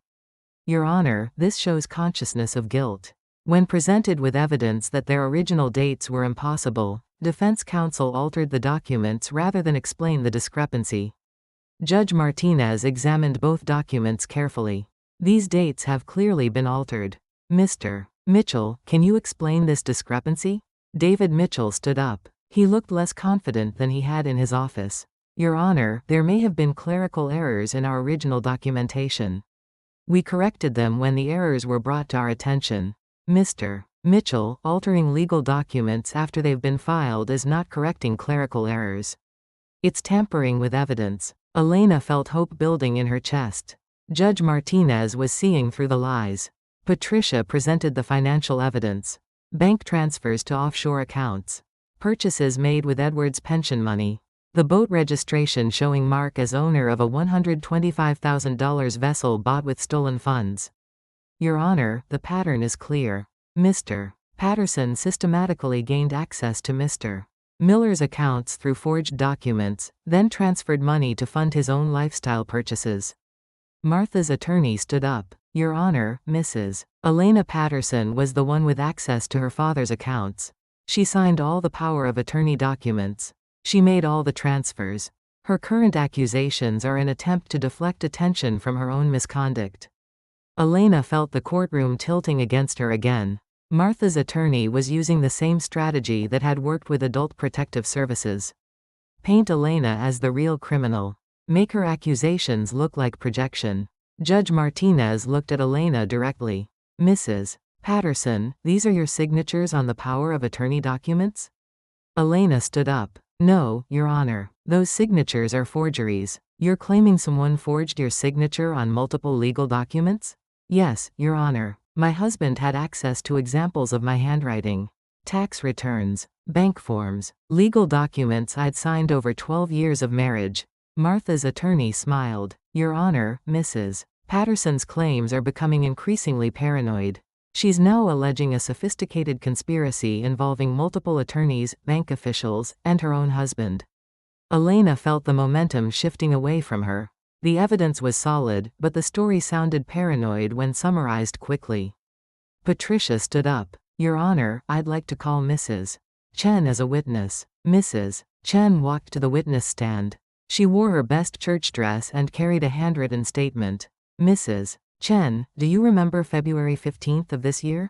Yes, that's the day Mr. Miller hurt his ankle at the construction site. What did you observe that day? I saw Elena drive Mr. Miller to urgent care around 1:30 in the afternoon. They came back around 4 o'clock. Mr. Miller's ankle was bandaged up. You're certain about the timing? Yes, I was watching my neighbor's mail delivery. Elena's car was gone from 1:30 to 400. Mr. Miller was with her the whole time. Elena watched Judge Martinez process this testimony. Edward couldn't have been at urgent care and at Mitchell and Associates simultaneously. The power of attorney documents were impossible. Martha's attorney tried to discredit Mrs. Chen. You're certain about these specific times from 10 months ago? Yes, I remember because it was the day my grandson had his piano lesson. I was watching for Elena to get back so I could ask her to listen for my phone while I drove him to his lesson. Specific details. Corroborating reasons for remembering the timing. Mrs. Chen was a credible witness. Patricia presented the handwriting analysis Elena had commissioned. A certified expert comparing Elena's real signature to the signatures on the power of attorney documents. Your Honor, the expert analysis shows significant differences in pressure, angle, and letter formation. These signatures were traced, not written naturally. Elena watched Martha's confident expression falter slightly. The handwriting analysis was professional, scientific, difficult to dismiss as paranoid accusation. Judge Martinez studied the expert report. The analysis suggests these signatures were not written by the same person who wrote the exemplar samples. Martha's attorney stood up desperately. Your Honor, handwriting analysis is not definitive science. People's signatures change over time, especially during periods of illness and stress. That's true, Judge Martinez said. But combined with the timeline evidence and the document alterations, a pattern is emerging. Elena felt her heart racing. Judge Martinez was seeing the full picture. The systematic nature of Mark and Martha's fraud scheme. Patricia presented the final piece of evidence. Elena's phone recordings from the restaurant confrontation. Martha suggesting Elena take pills to calm down. Martha claiming Elena was making scenes and scaring people. Your Honor, this recording shows Mrs. Martha Patterson attempting to medicate Mrs. Elena Patterson in public to prevent her from asking questions about missing money. Judge Martinez listened to the recording with a grave expression. Martha's voice clearly suggesting Elena take anxiety medication to stop her financial inquiries. Mrs. Martha Patterson, did you provide Mrs. Elena Patterson with prescription medication that wasn't prescribed to her? Martha's attorney whispered urgently in her ear. Martha looked pale. Your Honor, I was concerned about Elena's mental state. I thought she might benefit from something to help her relax. Mrs. Patterson, giving someone else's prescription medication to another person is illegal, especially when done to prevent them from reporting suspected financial crimes. Elena watched Martha realize her confession had been recorded and was now being used as evidence against her in court. Judge Martinez reviewed all the evidence. The impossible timeline, the forged signatures, the altered documents, the illegal medication attempt, the financial transfers to offshore accounts. Based on the evidence presented, this court finds credible evidence of systematic elder abuse and financial fraud. The guardian ad litem appointment is hereby revoked. Control of Edward Miller's estate is returned to his daughter, Elena Patterson. Elena felt tears of relief flowing down her face. Judge Martinez was giving her back her father's legacy. Furthermore, this court is referring this matter to the district attorney for criminal investigation. Mr. Mitchell, your law license is suspended pending investigation by the State Bar Association. Elena watched David Mitchell's face go pale. His expensive suit couldn't protect him from the consequences of participating in elder abuse. Mrs. Martha Patterson, you are hereby ordered to return all funds transferred from Edward Miller's accounts. Failure to comply will result in contempt of court charges. Martha stood up shakily. The confident woman in the designer jacket was gone, replaced by someone facing criminal charges and financial restitution. Elena walked out of the courthouse holding Edward's wooden cane. For the first time in weeks, she felt like her father's daughter again. Strong, clear-minded, capable of building something that would last. Patricia hugged her on the courthouse steps. Elena, you did it. You got justice for your father. Elena looked up at the courthouse building. No, Patricia, I got started. Mark and Martha are going to face criminal charges. But justice means making sure no one else goes through what they put my father through. Elena had won the legal battle. But she wasn't finished fighting the war. Elena drove to Atlantic Coast Credit Union. Mr. Torres met her in his office with a stack of paperwork. Mrs. Patterson, the court order came through this morning.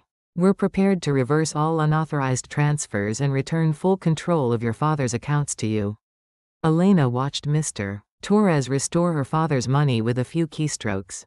$30,000 returned from offshore accounts. Investment funds restored. Pension money recovered. Mrs. Patterson, on behalf of the bank, I want to apologize for any inconvenience this situation has caused you. Inconvenience. Elena had been investigated for elder abuse, declared mentally unstable, and locked out of her father's estate for 2 weeks. Mr. Torres called it an inconvenience. Mr. Torres, this bank allowed unauthorized access to my father's accounts for months without verifying the authenticity of power of attorney documents. That's not an inconvenience. That's institutional negligence that enabled elder abuse. Mr. Torres shifted uncomfortably. Mrs. Patterson, our procedures require us to honor legal documents that appear properly notarized. Your procedures need to include verification of document authenticity when unusual transaction patterns are detected. 43 years of modest deposits followed by sudden large transfers to offshore accounts should have triggered fraud protection protocols. Elena was making Torres nervous. Good. Banks needed to be held accountable for their role in enabling financial elder abuse. Elena drove to Edward's old house. The small ranch-style home where he'd lived for 30 years. Where he'd raised Elena after her mother died. Where he'd taught her to read legal documents and look for contradictions. Elena used her spare key to enter the empty house. It smelled like dust and concrete powder. The same smell that had filled her childhood. She walked through the rooms slowly. The kitchen where Edward made her breakfast before school. The living room where they watched construction documentaries on weekends. The small office where he kept his tax returns and legal papers. Elena opened Edward's filing cabinet. Inside were documents Mark had never found. Original tax returns with Elena's real signatures. Insurance policies with authentic notarization. Evidence that could be used to prosecute Mark for forgery.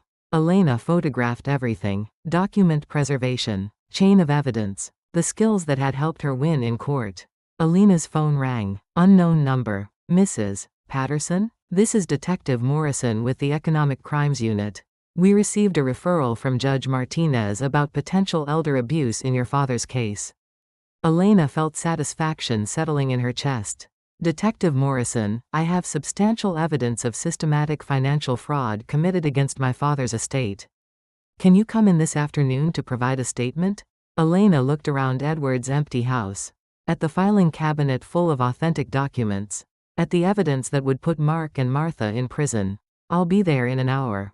Elena gathered Edward's papers. She picked up his wooden cane from where she'd set it by the front door. Elena was going to make sure Mark and Martha faced criminal consequences for what they'd done to Edward. But more than that, she was going to make sure other families didn't go through what her father had endured. Elder abuse was a crime that relied on isolation and shame. Victims were too proud to admit they'd been fooled. Families were too shocked to believe loved ones could be so cruel. Elena was going to change that. She was going to speak publicly about what had happened to Edward. She was going to help other families recognize the warning signs. She was going to turn her father's suffering into protection for other vulnerable seniors. Elena locked Edward's house and walked to her car. She looked back at the small ranch home where she'd learned everything important about life. Honesty, hard work, protecting the people you love. Edward had taught Elena to build things that would last. Today, Elena was going to start building something that would last longer than she would. Elena was going to build justice for Edward Miller. And for every other father who died not knowing his life's work was being stolen by the people who claimed to love him.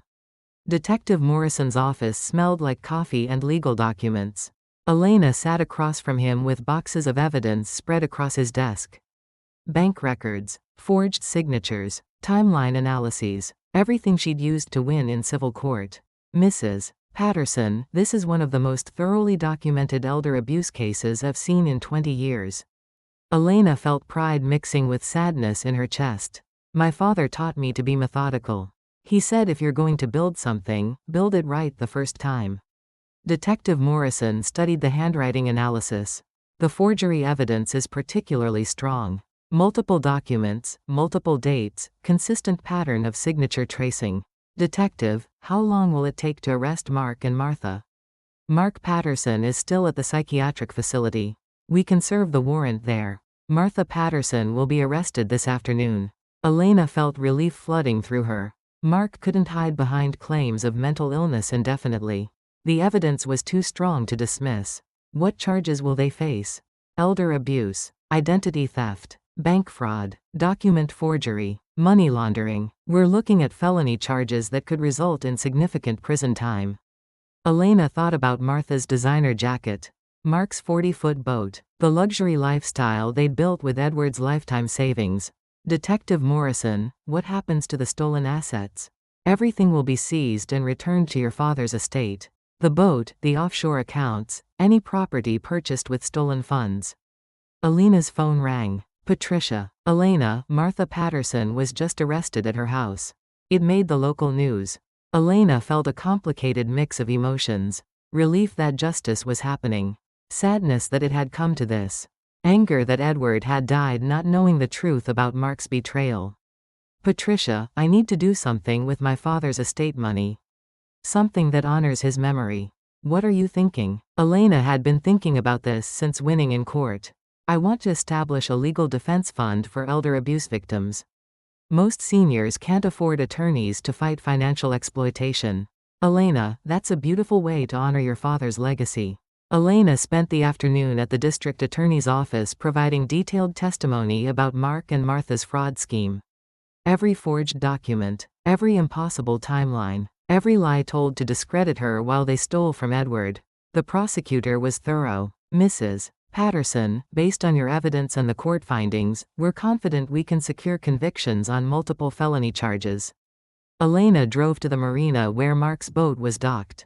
Police had already seized the vessel. 40 feet of stolen legacy sitting in slip 47. Elena stood on the dock looking at the boat Mark had purchased with her father's construction pension. The money Edward earned kneeling on cold concrete for 43 years. Money that should have provided security in Elena's future. A marina employee approached. Are you the owner? My husband bought this boat with money he stole from my dying father. The employee looked uncomfortable. I'm sorry to hear that, ma'am. Elena studied the boat's clean lines. The expensive fishing equipment. The comfortable seating areas where Mark had planned to enjoy his retirement funded by Edward's suffering. How much is something like this worth? This model? Probably $125,000. Beautiful boat. Shame it has to be sold. Elena felt an idea forming. When the court orders it sold, where does the money go? Back to the victim's estate, usually.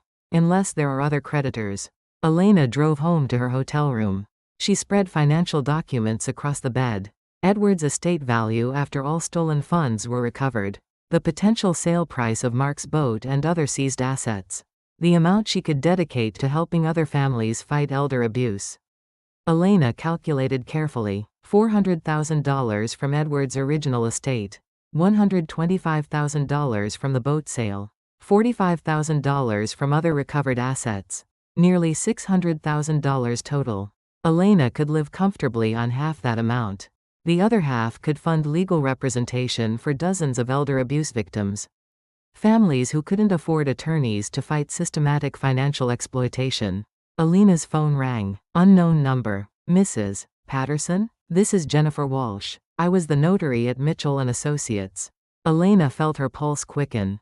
Jennifer Walsh had notarized the forged power of attorney documents. Ms. Walsh, you're calling me directly? I wanted to apologize. I never knew Mr. Miller personally. I just notarized documents that Mr. Mitchell brought me. I had no idea they were forged. Elena felt curiosity overriding anger. Ms. Walsh, did you actually witness my father sign those documents? Long pause. No, Mrs. Patterson. Mr. Mitchell told me the signatures had been witnessed earlier. He said the clients couldn't come back for notarization, so I was just confirming documents that had already been signed. Elena felt the last piece of the criminal case clicking into place. Jennifer Walsh was admitting she hadn't witnessed Edward sign the power of attorney documents. David Mitchell had asked her to notarize pre-signed papers. Ms. Walsh, would you be willing to testify about this in court? Yes. I feel terrible about what happened to your father. I want to help make it right. Elena called Detective Morrison. I have another witness. The notary is willing to testify that she never actually witnessed my father sign the power of attorney documents. That's conspiracy to commit notary fraud. Another felony charge. Elena hung up and sat quietly in her hotel room. Every person involved in stealing from Edward was going to face criminal consequences. Mark, Martha, David Mitchell, everyone who had participated in destroying her father's legacy. Elena's phone buzzed. Text message from Mark's psychiatric facility number. Elena, I'm sorry. I never meant for things to go this far. Can we talk? Elena stared at the message. Mark wanted to talk. Probably to negotiate some kind of plea deal. To apologize his way out of prison time. Elena typed back, "We can talk in court during your criminal trial." Elena drove to Edward's construction company. The small office where he'd picked up his final assignments before the blood clots made work impossible. The owner, Mr. Rodriguez, recognized Elena immediately. "Elena, honey, I was so sorry to hear about your father. Edward was one of the best tile setters I ever worked with. Mr. Rodriguez, I wanted to let you know that the people who stole from my father's estate are being prosecuted. Justice is happening." Mr. Rodriguez shook his head sadly. "It breaks my heart when family does that to family." Edward talked about Mark like he was his own son. Elena felt anger flashing through her chest. Edward had trusted Mark completely. Had welcomed him into the family. Had shared financial information because he believed Mark was looking out for Elena's future. "Mr. Rodriguez, would you be willing to write a character reference for my father? For the sentencing phase of the criminal trial?" "Absolutely. Edward deserves to be remembered as the good man he was." Elena spent the evening collecting character references from people who had known Edward. His doctor, his neighbors, his co-workers, people who could testify to his honesty and hard work during sentencing hearings. Elena wanted the judge to understand exactly what Mark and Martha had stolen. Not just money, but dignity, trust, the legacy of a man who had sacrificed everything for his family. Elena's phone rang. "Patricia. Elena, I have news. Mark Patterson's attorney contacted the prosecutor. He wants to negotiate a plea deal." Elena felt satisfaction settling in her chest. Mark was scared. The evidence was overwhelming and he knew it. What kind of plea deal? Full restitution plus prison time. He'd admit guilt to all charges in exchange for a recommended sentence of 5 years instead of the maximum 10. Elena considered the offer. 5 years in prison, full restitution, public admission of guilt. What about Martha? She's fighting the charges. Her attorney claims she was manipulated by Mark and didn't understand the extent of the fraud. Elena laughed bitterly. Martha had worn designer clothes bought with stolen money. Had suggested drugging Elena to prevent her from investigating. Had filed for guardianship to control Edward's estate. Martha understood exactly what she was doing. "Patricia, I want to speak at the sentencing hearings. For both of them, you'll have that opportunity." Victim impact statements are standard in elder abuse cases. Elena spent the next week preparing her victim impact statement. Not just about the financial losses, but about the emotional destruction. The way Mark and Martha had tried to convince everyone Elena was mentally unstable. The way they'd stolen her father's final months by filling them with fraud and deception. Elena practiced her statement in front of the hotel mirror. She wanted her words to be powerful, memorable, the kind of testimony that would influence sentencing and serve as a warning to other potential elder abusers. The plea hearing was scheduled for Thursday morning. Elena arrived at the courthouse early. She wore her best navy suit and carried Edward's wooden cane. Mark sat at the defendant's table in an orange jail jumpsuit. He looked smaller than Elena remembered. Prison had stripped away his confident appearance. The judge read the charges aloud. "Mr. Patterson, how do you plead to the charge of elder abuse in the first degree?" "Guilty, Your Honor." "How do you plead to the charge of identity theft?" "Guilty, Your Honor." Elena listened to Mark admit guilt to 8 separate felony charges. Each, guilty, plea was a public acknowledgement of what he'd done to Edward. The judge turned to Elena. "Mrs. Patterson, would you like to make a victim impact statement?" Elena stood up. She looked directly at Mark as she spoke. "Your Honor, Mark Patterson didn't just steal money from my father. He stole my father's peace of mind during his final months. He stole my father's trust in family. He stole my father's ability to die knowing his life's work would provide security for his daughter." Elena paused. Mark was looking down at his hands, unable to meet her eyes. "But most importantly, Mark Patterson stole my father's legacy and tried to replace it with lies. He tried to convince the world that a man who spent 43 years laying tile with honest sweat was somehow a victim of his own daughter's financial abuse." Elena felt strength flowing through her voice. "Your Honor, I ask that you sentence Mark Patterson to the maximum penalty allowed by law.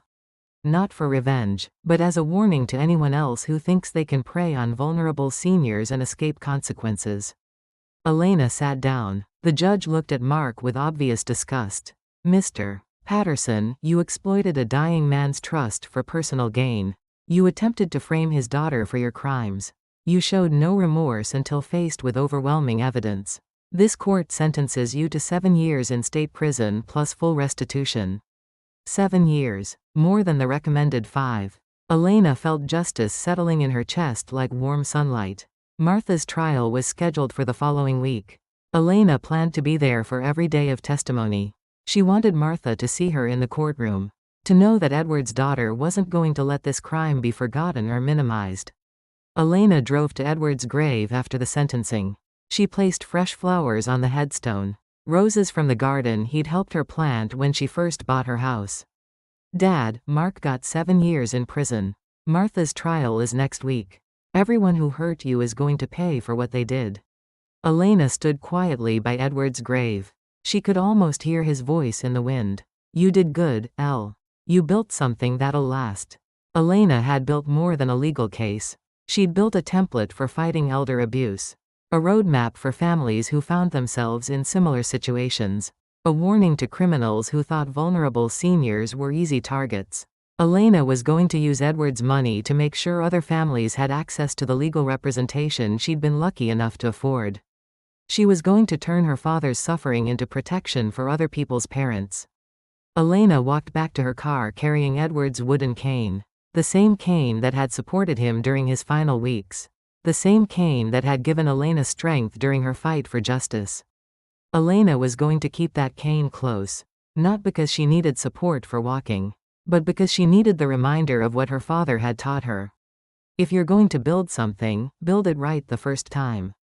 Build it strong enough to last. Build it to protect the people you love. Elena had built justice for Edward Miller. Now she was going to build protection for every other Edward Miller whose family thought they could steal his legacy without consequences. 6 months later, Elena stood in the conference room of the Edward Miller Legal Defense Fund. The office occupied the second floor of a renovated building in downtown Jersey City. Through the windows, she could see construction workers heading home from their shifts. Men and women like her father. Elena's assistant, Caroline, spread case files across the conference table.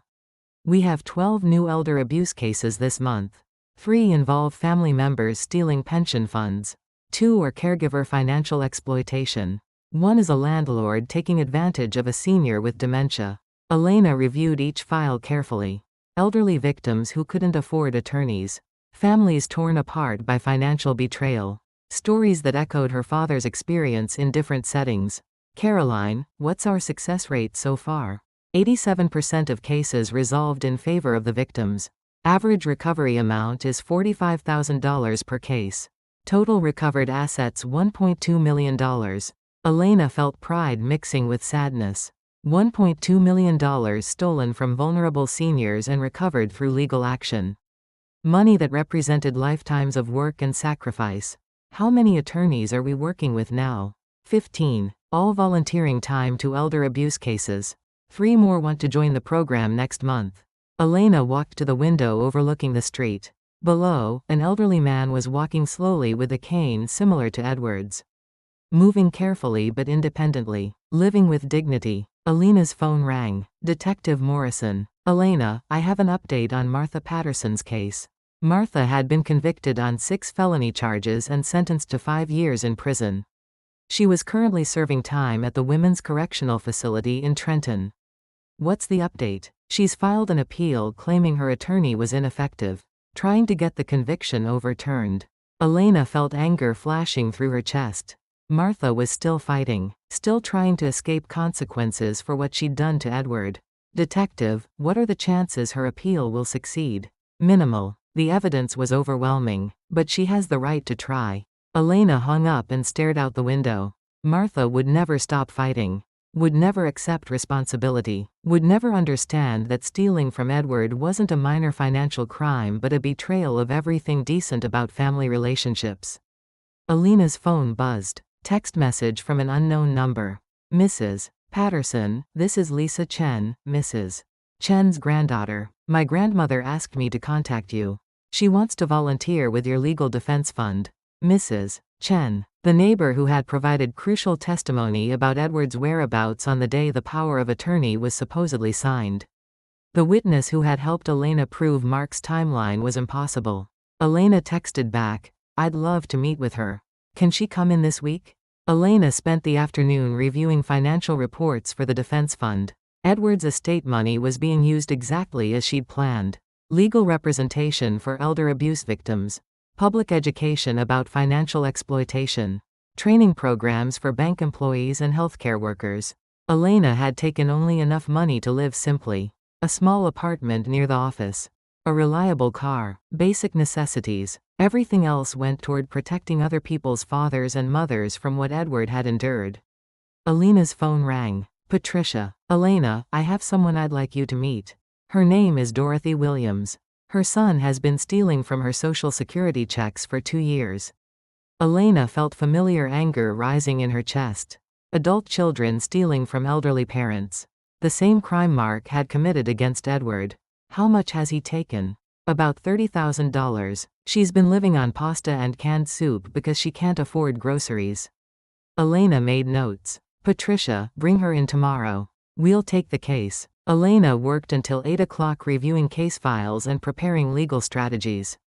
Each case required careful investigation, document analysis, witness interviews, the same methodical approach she'd used to expose Mark and Martha's fraud. Elena locked the office and walked to her car. She drove through the neighborhood where she'd lived with Mark, past the house where she'd discovered the first Social Security notice, past the restaurant where Martha had tried to drug her into submission. Elena felt no desire to return to that life. The marriage that had been built on Mark's systematic deception. The financial security that had depended on stolen money. The comfortable routine that had hidden massive betrayal. Elena parked outside Edward's old house. She'd decided not to sell it. Instead, she was converting it into a resource center for senior citizens. Financial counseling, legal workshops, educational programs about recognizing and reporting elder abuse. Elena used her key to enter the empty house. Construction workers had been renovating all week, installing wheelchair-accessible bathrooms, widening doorways, creating meeting spaces for support groups. Elena walked through the rooms where Edward had raised her. The kitchen where he'd taught her to read legal documents. The living room where they'd watched construction shows together. The office where he'd kept careful records of every dollar he earned. Elena sat at Edward's old desk. She opened the drawer where he'd kept his tax returns. Inside was a letter she'd never seen before. Her name written in Edward's careful handwriting. Elena opened the envelope with trembling fingers. If you're reading this, then something happened to me and you found this letter like I hoped you would. I've been worried about Mark lately. Something doesn't feel right about the way he's been asking about my money and my papers." Elena felt tears starting. Edward had known, had suspected, had tried to protect her even after death.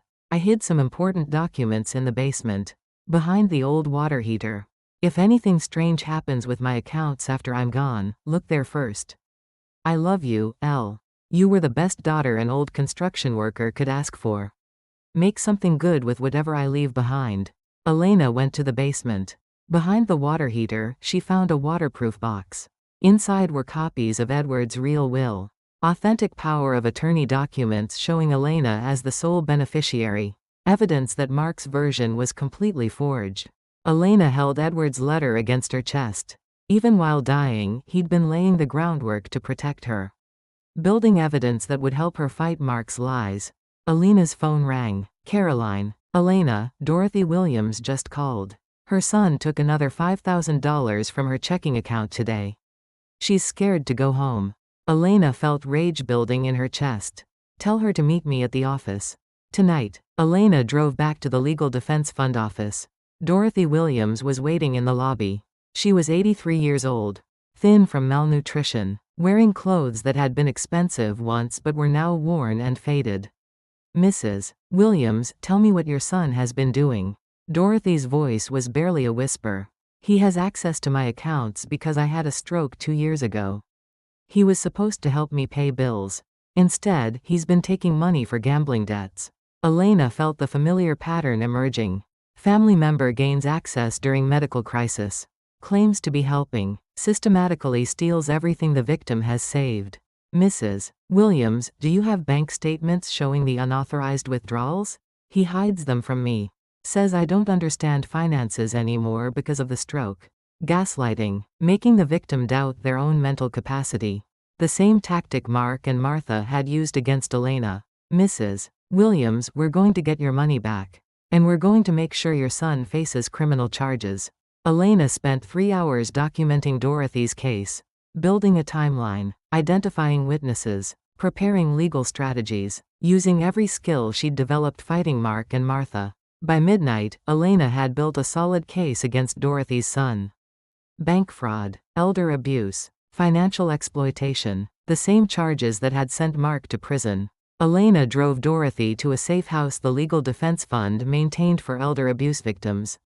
A secure location where seniors could stay while legal proceedings removed financial predators from their lives. Mrs. Williams, you're safe here. Tomorrow we'll start the process of recovering your money and prosecuting your son. Dorothy gripped Elena's hand. Thank you. I thought no one would believe me. Elena felt Edward's presence in the moment. His voice echoing across months. Look for what doesn't make sense first, Elle. The truth hides in the contradictions. Elena had learned to look for contradictions. Bank statements that didn't match spending patterns.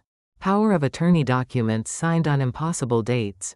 Family members who claimed to be protecting seniors while systematically robbing them. Elena drove home to her small apartment. She lived simply now. Basic furniture, necessary clothes, no luxury items, no expensive electronics, nothing that couldn't be replaced easily. Elena had learned that security came from helping others, not from accumulating possessions. From building justice rather than building wealth. From using Edward's legacy to protect other people's legacies. Elena sat at her kitchen table with Edward's letter. She read his words again. Make something good with whatever I leave behind. Elena had made something good. A legal defense fund that had helped dozens of families fight financial exploitation. A resource center that would educate seniors about protecting themselves from abuse. A network of attorneys dedicated to elder justice. But most importantly, Elena had made herself into someone Edward would be proud of. Someone who fought for vulnerable people. Someone who built things that would last longer than she would. Elena's phone buzzed. Text message from Mrs. Chen. Elena, I saw the news about Dorothy Williams's case. You're doing your father proud. He would be so happy to know his legacy is protecting other families. Elena felt peace settling in her chest. Edward's suffering had meaning now. His stolen money was helping other victims recover their stolen money. His betrayal was preventing other betrayals. Elena walked to her bedroom. On the nightstand was a framed photo of Edward in his construction clothes. Covered in concrete dust, smiling after completing a difficult tile installation. Next to the photo was Edward's wooden cane. The cane that had supported him during his final weeks. The cane that had given Elena strength during her darkest moments. Elena picked up the cane. She felt Edward's hands in the smooth wood. Worn down by years of use. Shaped by a lifetime of honest work. Elena was building something with that same honesty. Something that would support other people when they needed strength. Something that would last long after she was gone. Elena looked out her bedroom window at the city lights of Jersey City. Somewhere in those lights were seniors being exploited by family members. Adult children stealing pension money. Caregivers manipulating vulnerable people. Financial predators targeting the elderly. Tomorrow, Elena would continue building protection for those victims. Using Edward's legacy to construct justice one case at a time. Elena set down the cane and prepared for bed. She slept peacefully now, not because her life was comfortable, but because her life had purpose. Elena was Edward Miller's daughter. She built things that would last. She protected the people who needed protection. She made something good with whatever she was given. Life doesn't end just because it breaks once. What falls apart can be the very place where we learn to stand again. If this story gave even a small moment of strength to someone out there, then everything I went through means something today. If this resonated with you, please like and subscribe, and share a piece of your own story in the comments below. Your words might become the seed of the next chapter we create together. Thank you.